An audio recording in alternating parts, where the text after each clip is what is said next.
এই দাদা, ঠাম্মির সাথে 2 মিনিট ফিস করে কথা বলে ওই আশ্রিতাটা বাড়ির বউ হয়ে গেল। হ্যাঁ, আচ্ছা ধরিবাজ মেয়ে তো। এই শোন না দাদা, তুই একটু ঠাম্মির সাথে কথা বল না, এই যাকে তাকে বরণ করে বাড়িতে ঢোকানো উচিত নাকি, বল নাকি।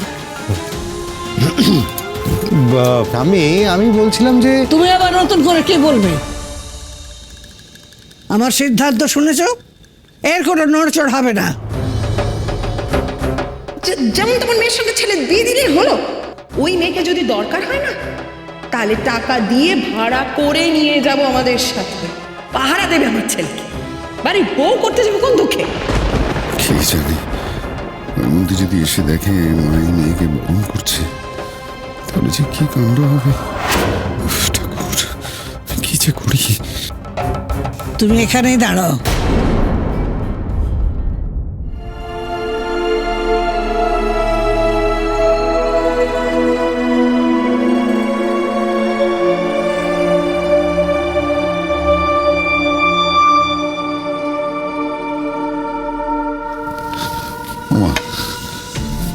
মা, তুমি আমার কথাটা ঠান্ডা মাথায় শোনো, এত তাড়াহুড়ো করো না।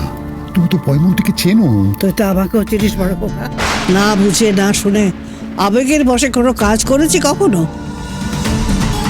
বড় বৌমার সংসারের মঙ্গল চাই বলে আমি তার সব কথাই মানি। দাদু ভাইয়ের জন্য আমাদের সবার দুশ্চিন্তা আছে, এবার আমার কথাটা একটু মান। আমি যা করছি দাদু ভাইয়ের মঙ্গলের জন্যই করছি। এই মেয়ে তো ছেলের বউ, স্বপ্নে যেমনটা দেখেছিলাম, এই মেয়ে ঠিক তেমনি।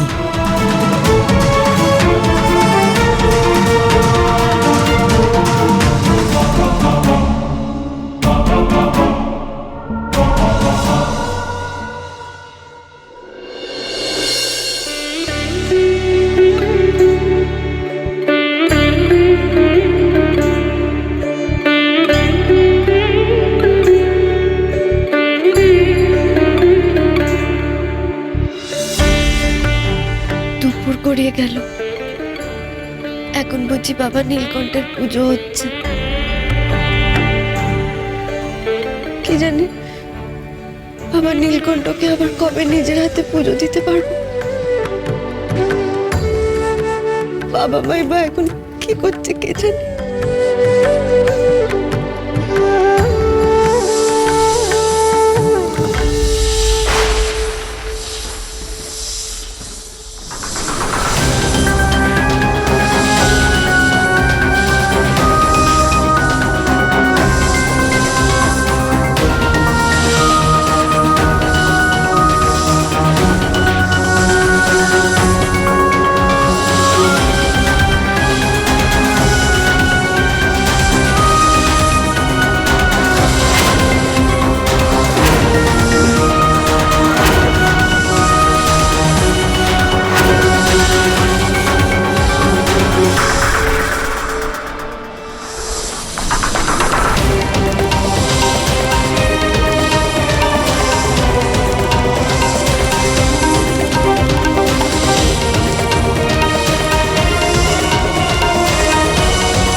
শরীরখানে এমন আঞ্চল করছে কেন?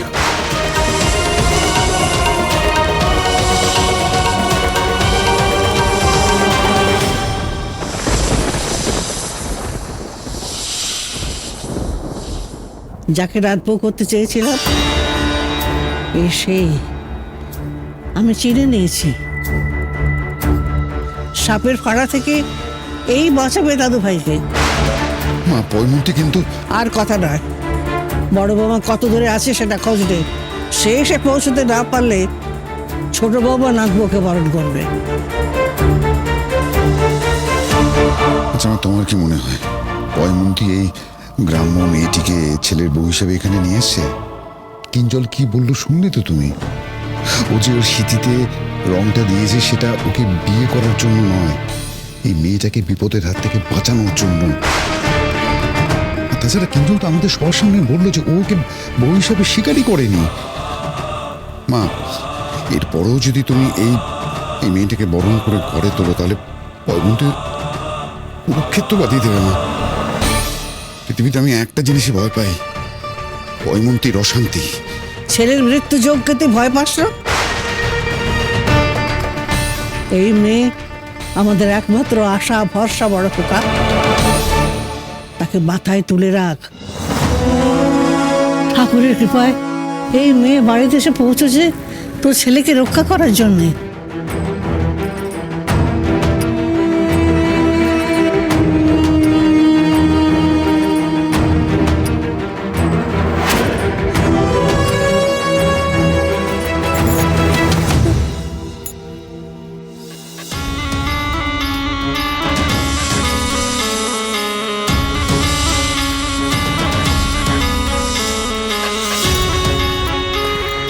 কই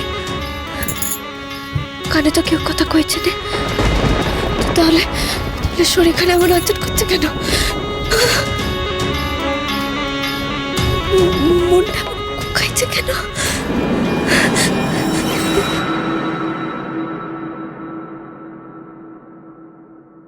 ছোট বৌদি, কাকিমণি, আরে এসব কি করছো? কাকিমণি, এগুলো করো না, এগুলো রাখো তুমি। আরে এই ঠাম্মিরও যে মাঝে মাঝে কি হয় না, আমার মায়ের থেকে বেশি প্যানিক করে। কাকিমণি, আমার কথাটা শোনো, আমি তোমাকে বলছি, মা কিন্তু এই সমস্ত বরণ টরণ করতে দেবে না। মা এসে এই বরণ আগে বন্ধ করবে। ঠাম্মির কথা শোনার কোনো দরকার নেই কাকিমণি, শোনো। মা তো আমাকে বরণের ব্যবস্থাটা করতে বলেছে, এখন আমি কি করে অমান্য করি বলো তো? কিন্তু ছোট বৌদি, মা বললেই তো আর হলো না, বলো তো? দেখো, যে কেউই মায়ের সামনে একটু দুঃখী দুঃখী মুখ করে এলেই কিরকম যেন মায়ায় পড়ে যায়। আর ওই মেয়েটাও দেখলে না, কিরকম একটু বেচারির মতন মুখ করে রয়েছে, ব্যাস। কিন্তু দেখো না ছোট বৌদি, মা বললেই তো হলো না, আমরা কি তাই বলে এই গেও ভূতটাকে মাথায় করে নিয়ে নাচবো বলো তো? প্রথমত কিঞ্জল আমাদের তেমন ছেলেই নয় যে একটা মেয়েকে বিয়ে করে এনে তাকে বউয়ের পরিচয় দেবে না। আর যদি এই মেয়ে কিঞ্জলের বউ হয়েও থাকে, তাহলেও একে নিয়ে এত আদিক্ষেতা করার তো কোনো দরকার নেই বলো। আমি শিওর বড় বৌদি মন থেকে একে তো ছেলের বউ হিসেবে মেনে নেবে না, আর কিঞ্জল তো নাই। একদমই তাই। আমি বলি কি কাকিমণি, মা ফিরুক, তাই না? মা ফিরে এলে মায়ের মুখ থেকে পুরো ঘটনাটা শোনা হোক, তারপর না হয় আমরা কোনো একটা সিদ্ধান্ত নেব। তা বলে কি মেয়েটা এতক্ষণ দাঁড়িয়ে থাকবে? হ্যাঁ, থাকবে তো। ওই মেয়ের জন্য সিংহাসন সাজাতে হবে নাকি?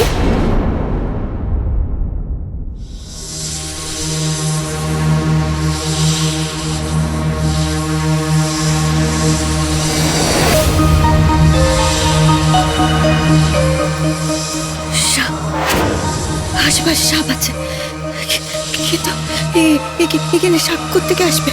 এটা তো ভুজুং কুকুর নয়। কিন্তু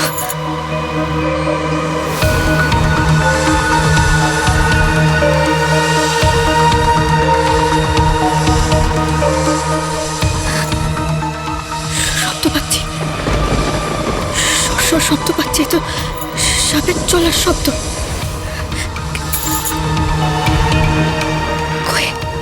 ওরা ফিস তো শুনতে পাচ্ছি না। সাপ আছে কিনা বুঝবো কি করে তাহলে? পয়মন্তী যে কোথায়?